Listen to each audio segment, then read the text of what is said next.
መጽሐፉ መርዘኛና ለኢትዮጵያ ሕዝብ ጆሮ የማይመጥን ነው። ስለዚህ ይሄንን መጽሐፍ በፍጹም አንተርክም አሉ ሁለቱ ለሙያቸውና ለሕዝብ የታመኑ ጋዜጠኞቹ የፋና ሬዲዮ ጋዜጠኞች ነበሩ። እርግጥ ነው ሁለቱ የፋና ጋዜጠኞች መጽሐፉን አንተርክም በማለታቸው ብቻ መጽሐፉን ከመተረክ አላዳኑትም። እነሱ የሙያ ስነ ምግባራቸው የሚጠይቀውንና ላመኑበት ነገር አቋማቸውን በማጽናት እነሱ በዚህ ወንጀል ውስጥ አልተሳተፉም። ነገር ግን ያገዛዙ አደግዳጊ የነበሩ ሌሎች ጋዜጠኞች መጽሐፉን ተርከውታል። መተረካቸው አይደለም የሚገርመው። እርግጥ መጽሐፉ በርካታ ተቃውሞ ገጥሞትም እነ አዲሱ ለገሰ ሁሉ ተጠይቀው ያው እናየዋለን የሚል ምላሽ አደባብሰው አልፈውታል። በጣም የሚገርመው ለእኔ በሬዲዮ መተረኩ የሚሆን መጽሐፉ ብቻ አይደለም። መጽሐፉን የቀድሞ ጠቅላይ ሚኒስትር መለስ ዜናዊ ከሞቱ በኋላ ለሞታቸው መታሰቢያ በተሰራው አስክሬናቸውና መቃብራቸው አናት ላይ በእጃቸው ይዘውት የተነሱትና የተለጠፈው ፎቶ ላይ የያዙት መጽሐፍ ይኸው ዘ ፕሪንስ ኦፍ አፍሪካ የተሰኘው መጽሐፍ ነው። ጸሐፊው ዳንኤል ግዛው ይባላል። የኢህአፓ ሰው መሆኑ ይነገርለታል።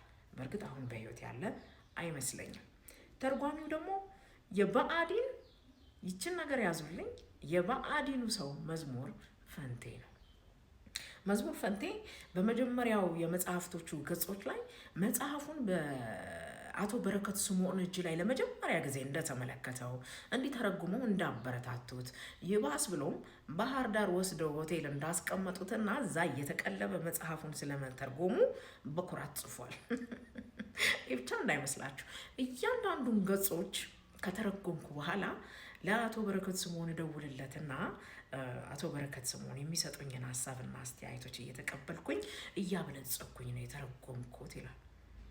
ገስዋት መጽሐፉ ደግሞ የአማራን ሕዝብ ከደቡብ ሕዝብ ጋር የሚያቀያይምና የሚያጣላ ሌላ አዲስ ትርክት የያዘ መጽሐፍ ነው። ተርጓሚው የብአዴኑ ሰው መዝሙር ፈንቴ፣ መጽሐፉ የአማራ ሕዝብና የደቡብ ሕዝብን የሚያቃቅር ይገርመኛል። በጣም ይደንቀኛል። በወቅቱ ይሰሩ የነበሩ መጽሐፍቶች፣ በትምህርት ይሰጡ የነበሩ ትምህርቶች ትውልዱን እንዴት አድርጎ እርስ በርሱ ቁርሾ ውስጥ እንደሚገባ እንዴት በትምህርት እየተለማመደው ውሸቱን ሁሉ እውነት አድርጎ ይዞት መናቆሪያ እንዲሆነው ታስቦ የሚሰራ ነበረ። በጣም የሚገርመው ልክ በልብ ወለድ ኤርትራ ስፖንሰር አድርገው እንደተጻፈው መጽሐፍ ማለት ነው። ያው ታውቁት የለ እንግዲህ ስለ ምኒልክ ጡት መቁረጥ ምንም እንደዚሁ ነው እየተደረገ እየተነገረን እየሰማን እያዳበር ነው በውስጣችን እየያዝ ነው እውነት እየመሰለን ውሸቱን ሁሉ እያሳደግን ለዚህ የበቃ ነው። እና ይህ መጽሐፍ የሚገርማችሁ ደቡብ ይሄድና መንጃና መና የሚባሉ የመንጃና የመና የሚባሉ ብሔሮች አሉ በከፋ ውስጥ ማለት ነው። እና ለሁለቱ ብሔሮች መቃቃርና መናናቅ ወይም አለመዋደድ ብቻ በመካከላቸው ላለው ችግር ሁሉ አንዲት የአማራን ሴት ሳይቀር ጠላት አድርጎ ይጽፋል መጽሐፉ። በርካታ ገጾች ወደ ከ20 የሚበልጡ ገጾች ላይ አማራ በስሙ እየተጠራ እንዴት አድርጎ ለደቡብ ሕዝብ ብቻ እኔ መጽሐፉን ማንም ሰው እንዲያነበው አልጋብዝም። መነበብ ሳይሆን ተሰብስቦ መቃጠል ያለበት መጽሐፍ እንደሆነ ስለማምን ማለት ነው። ስላሴ ቤተክርስቲያን በቅርብ ጊዜ ሄጅ የነበረና መቃብሮቹን ሳያቸው ያ ይህንን ፕሪንስ ኦፍ አፍሪካ መጽሐፍ ይዞ የነበረው የጠቅላይ ሚኒስትሩ ፎቶ ተቀይሯል። እንዴ መቼን የተቀየረው ብዬ አካባቢ ያለው አንዳንድ ሰዎችን ስጠይቃቸው እንዲ አላወቅሽም እንደ 1-3 ዓመት እኮ ሆነው ወይዘሮ ያዜ መስፍን ናቸው መጥተው የቀየሩት የሚል ምላሽ ሰማኝ። እና ለምን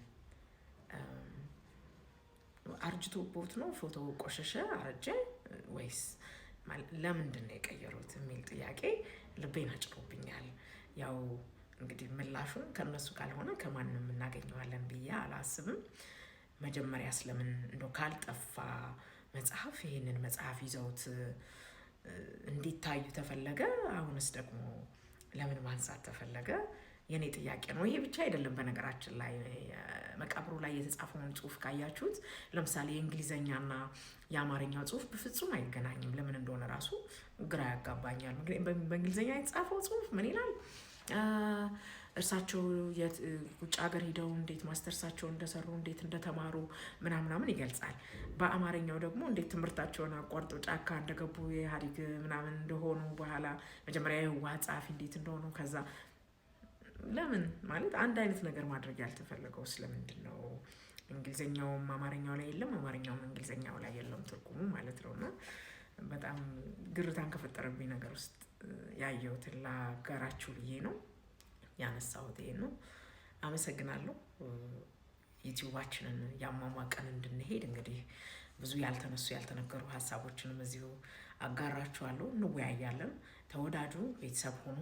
ሰብስክራይብ አድርጉ፣ ሸር አድርጉት፣ ላልሰሙ ሁሉ አድርሱልኝ። እጅግ አድርጌ አመሰግናለሁ። ጤና ይስጥልኝ።